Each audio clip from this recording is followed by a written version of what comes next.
अतिवृष्टीमध्ये नुकसान झालेल्या शेतकऱ्यांच्या खात्यात आता पैसे जमा व्हायला सुरुवात झाली आहे। जून, जुलै आणि ऑगस्ट महिन्यामध्ये अतिवृष्टीने 927 कोटी रुपये मंजूर करण्यात आले। सोलापूर, नाशिक, जळगाव, अहमदनगर, सातारा आणि चंद्रपूर जिल्ह्यातील शेतकऱ्यांना पीक विम्याचे पैसे मिळणार आहेत।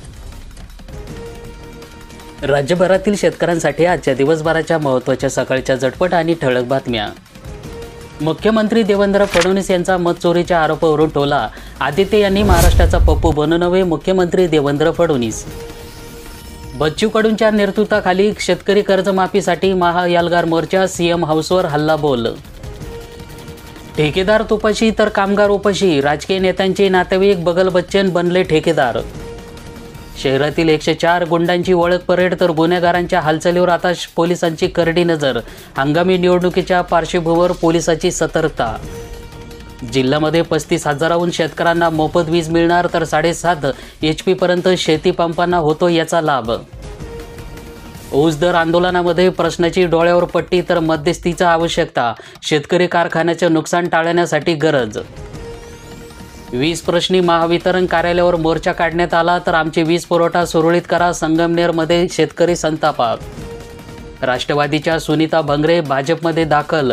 विखे पाटलांचं ऑपरेशन लेटेस्ट सुरू झालं तर शरद पवारांच्या राष्ट्रवादीला पहिला धक्का। रोहित चोरट्यांचा धुमाकूळ सुरूच तर शेतकऱ्यांच्या मुळावर चोरट्यांना ना पोलिसांचा धाक ना कायद्याची भीती। टमाटाचा हंगाम गेला वाया तर सुरुवातीपासूनच दर कोसळले। सध्या क्रेटला मिळतोय 150 ते 250 रुपयापर्यंत भाव। शेतकरी अडचणीत। ऑक्टोबर अखेरपर्यंत सहभागी व्हा फळपीक विमा योजनेमध्ये। संत्रा, मोसंबी, डाळिंब, आंब्यासह 9 पिकांचा समावेश करण्यात आला। कृषी संचालकांची माहिती। नागपुरामध्ये धडकला ट्रॅक्टर मोर्चा तर वाहतूक खोळंबली। मुख्यमंत्र्यांच्या निवासस्थानी सुरक्षा वाढवली।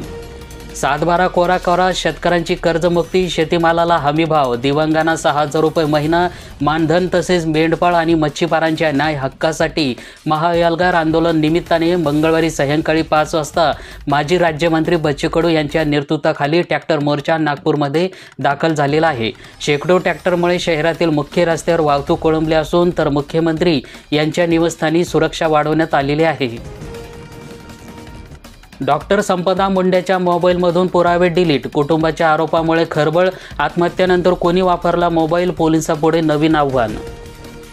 लाडकी बहीण योजनेचा खर्च 43,000 कोटी रुपयावर पोहोचला। राज्यातील सर्वात मोठी खर्चिक योजना ठरणार। अतिवृष्टीग्रस्त शेतकऱ्यांना आता आणखी 11,000 कोटी रुपये। मुख्यमंत्री फडणवीस यांची मंत्रिमंडळ बैठकीमध्ये माहिती देण्यात आली। शेतकऱ्यांना मोठा दिलासा।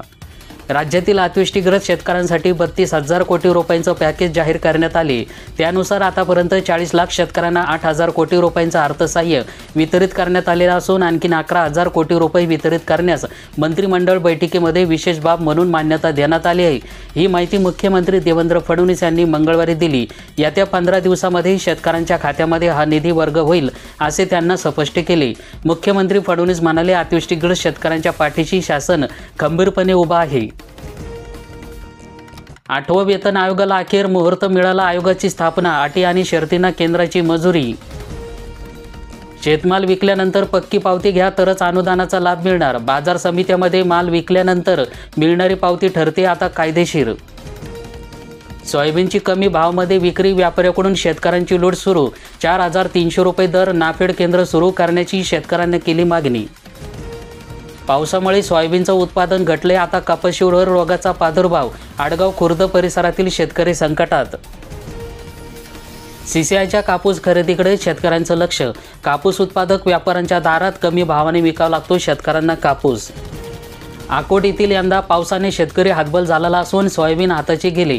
कपाशी बोंड आडी सडली, आता कापसाबासा कापूस वेचणीला आलेला आहे। दिवाळी साजरी करण्यासाठी शेतकऱ्यांना तो मातीमोल भावात विकला। आता शेतकऱ्यांच्या सीसीआयच्या कापूस खरेदीची प्रतीक्षा लागली। अवकाळी पावसामुळे 85 गावांचा 865 शेतकऱ्यांचा घास विरवला। 2 दिवसाच्या पावसानंतर नुकसानीचा प्राथमिक पंचनामे। शहादा तालुक्यातील मिरचीचं नुकसान। महिनाभरामध्ये 13 वेळा बरसला अवकाळी पाऊस तर 187 मिलीमीटर पावसाची नोंद। साक्री तालुक्यातील सर्वाधिक अवकाळी पावसाचा फटका। शिरपूर तालुक्यातील सर्वात कमी पावसाची झाली नोंद। नुकसानग्रस्त शेतकऱ्यांना भरपाई वर्ग करण्याचं काम युद्धपातळीवर सुरू. जामनेरमध्ये आतापर्यंत 26,000 तर भडगावमध्ये 26,544 शेतकऱ्यांना मिळाला याचा लाभ. पीक नुकसान भरपाईसाठी ॲग्रिस्टॉक फार्मर आयडी आवश्यक असणार. तातडीने नोंदणी करण्याचं कृषी अधीक्षकांचं आव्हान. ॲग्रिस्टॉक पोर्टलवर नोंदणी करून फार्मर आयडी काढा. शेतीमाल विकल्यानंतर गुलाबी पावती घ्या तरच मिळणार तुम्हाला लाभ. पावती शेतकऱ्यांसाठी कायदेशीर आधार. शासनाच्या विविध योजना आणि अनुदानाचा मिळणार तुम्हाला इथून पुढे लाभ. रब्बीसाठी हेक्टरी 10,000 रुपये मिळणार. 4 लाख शेतकऱ्यांसाठी 584 कोटी रुपयांचा प्रस्ताव. यवतमाळ जिल्ह्यातील ऑगस्ट आणि सप्टेंबर महिन्यात 4,34,000 शेतकऱ्यांच्या शेती पिकांचं नुकसान झालेलं आहे, तर नुकसानग्रस्त शेतकऱ्यांना आर्थिक मदत दिली जात आहे. यासोबतच रब्बी हंगामातील पेरणीकरिता शेतकऱ्यांना हेक्टरी 10,000 रुपयाची मदत दिली जाणार आहे. त्यानुसार जिल्ह्यातील बाधित शेतकऱ्यांना 584 कोटी रुपयांचा निधी मंजूर करण्यात आला आहे. यवतमाळ जिल्ह्यातील झालेल्या अतिवृष्टी जून आणि सप्टेंबर ऑगस्ट या 2,13,000 शेतकऱ्यांच्या खात्यामध्ये पैसे जमा होण्यास सुरुवात. आता दिवाळी आटोपली तर निम्म्यापेक्षा अधिक नुकसानग्रस्त शेतकऱ्यांना मदत नाही मिळाली. दिवाळी गेली शेतकऱ्यांच्या अंधारात, तर अतिवृष्टीच्या तडाख्यानंतर आता अवकाळी पावसाचं शेतकऱ्यांना संकटच कायम. सीसीआयचा कापूस खरेदीकडे शेतकऱ्यांचं लक्ष लागलं, तर चंद्रपूर जिल्ह्यातील यंदा अवकाळी पावसामुळे शेतकरी हातबल झालेला असून सोयाबीन हाताशी गेली. कपाशीचे बोंड सडले. आता कसाबसा कापूस वेचणीला आलेला आहे. दिवाळी साजरी करण्यासाठी शेतकऱ्यांना तो मातीमोल भावामध्ये विकावा लागला. शेतकऱ्यांना सीसीआयच्या कापूस खरेदीची आता प्रतीक्षा लागली. धरणे भरली शेती फुलणार. यंदा रब्बीचा हंगाम शेतकऱ्यांना साथ देणार. रब्बी हंगामातील पेरणीसाठी शेतकरी लागला तयारीला. मागणी होती 50,000 रुपयांची, खात्यामध्ये जमा झाले फक्त 8,500 रुपये. अतिवृष्टी 4,265 शेतकऱ्यांचं मोठ्या प्रमाणात नुकसान.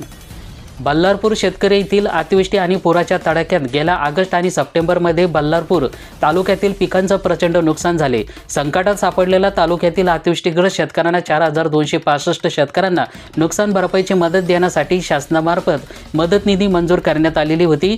काही शेतकऱ्यांच्या खात्यामध्ये निधी जमा झालेला आहे, मात्र मागणी होती 50,000 रुपयांची असताना काही शेतकऱ्यांच्या खात्यामध्ये केवळ 8,500 रुपये जमा झाल्यामुळे शेतकऱ्यांमध्ये संतापाचं वातावरण पाहायला मिळाले. सोयाबीन कवडीमोल दराने विक्री झाली, तर हमीभाव केंद्रांना मुहूर्त मिळेना. हमीभावपेक्षा 1,500 ते 2,000 रुपये कमी दराने विक्री. व्यापाऱ्यांच्या मनमानीला शेतकरी हातबल. कापूस खरेदी केंद्र बंदच, पण शेतीमाल भाव कवडीमोल. शेतकरी झाला हातबल. खाजगी व्यापाऱ्यांचा होतोय मात्र फायदा. सरकार कधी लक्ष देणार? कापूस दीड, सोयाबीनला केवळ 2 क्विंटल उतारा मिळाला. शासनाचा हमीभाव नावालाच. कर्ज काढून रब्बीची तयारी सुरू. हमीभावापेक्षा 1,000 रुपयांना कमी दरामध्ये सोयाबीनची विक्री. नोंदणीबाबत अनिश्चितता, तर सोयाबीन उत्पादक शेतकरी त्रास्त. केंद्र कधी सुरू होणार? शेतकऱ्याची मागणी. अखेर 5व्या दिवशी उपोषण मागे घेण्यात आले. राज्य उत्पादन शुल्क विभागाने दिली लेखी आश्वासन. दीर्घाई केल्यामुळे शेतकरी अनुदानापासून वंचित आहे. कुरुंदा येथील प्रकार. तलाट्याविरोधामध्ये कारवाईची मागणी करण्यात आली. 250 कोटीला मंजुरी मिळाली, तर 150 कोटी प्रत्यक्ष खात्यामध्ये आले.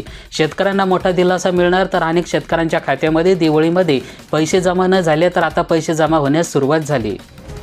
हिंगोली जिल्ह्यातील अतिवृष्टी बाधित झालेल्या शेतकऱ्यांना मदत वाटप करण्यासाठी गती देण्यात आलेली असून 181 कोटी रुपये खात्यावर वितरित करण्याचं प्रशासनाने मंजुरी दिली असून प्रत्यक्षामध्ये 1,97,098 शेतकऱ्यांच्या खात्यावर 151 कोटी 78 लाख रुपये जमा करण्यात आलेले आहे, अशी माहिती जिल्हा प्रशासनाने दिली.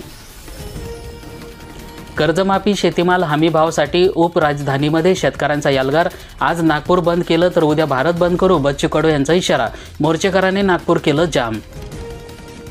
नागपूरमधील शेतकऱ्यांना कर्जमाफी शेतीमाल हमीभाव आदी मागण्यासाठी मंगळवारी काढण्यात आलेल्या रॅलीच्या उपराजधानी चाहू बाजूने जाम झालेली असून मोर्चेकरांनी शेतकरी शेतमजुराची वर्धा रोडवर ठिय्या आंदोलन नागपूर जाम केलेलं आहे. सरकारने मागण्या तत्काळ मान्य केल्या नाही तर बुधवारी दुपारी 12 वाजल्यानंतर बंद पाडू, भारत बंद करू असा इशारा यावेळीच देण्यात आला. 7/12 कोरा करा, शेतीमालाचा हमीभाव द्या, दिव्यांगांना 6,000 रुपयाचं मानधन द्यावे, मेंढपाळ आणि मच्छीमारांच्या न्याय हक्कासाठी प्रहार जनशक्ती पक्षाचे अध्यक्ष माजी मंत्री बच्चू कडू यांच्या नेतृत्वाखाली भव्य रॅली काढण्यात आली. काल तहसीलदारांची, आज जिल्हाधिकाऱ्यांची गाडी फोडली. शेतकरी पोलिसांच्या ताब्यामध्ये. राज्याच्या विविध भागात शेतकरी आक्रमक होताना दिसत आहेत. नांदेडमध्ये शासकीय अधिकाऱ्यांची गाडी फोडल्याची घटना ताजी असतानाच आज परभणीतही शेतकऱ्यांना जिल्हाधिकाऱ्यांच्या गाडीवर दगडफेक केल्याची घटना घडलेली आहे. शेतकऱ्यांसाठी खुशखबर. पीक विमा भरलेल्या शेतकऱ्यांच्या बँक खात्यामध्ये जमा होणार 13,000 रुपये. मुख्यमंत्री देवेंद्र फडणवीस. शेतकऱ्यांसाठी आणखीन 11,000 कोटी रुपयांची मदत. वाटपाला विलंबावरून मंत्रिमंडळ बैठकीमध्ये नाराजी. साक्री तालुक्यातील पावसामुळे शेतकरी पुन्हा आर्थिक संकटात.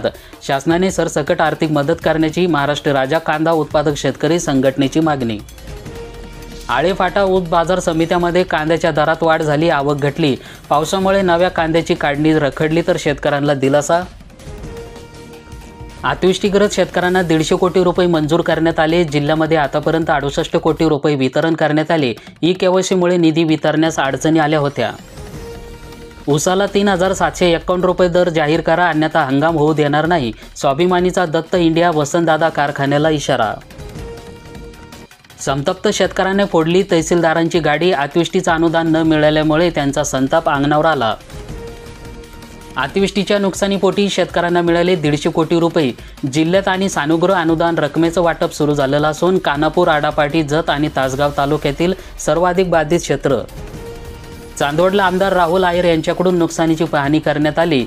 दोंडंबा परिसरातील अवकाळीमुळे झालेल्या नुकसानीची पाहणी करण्यात आली.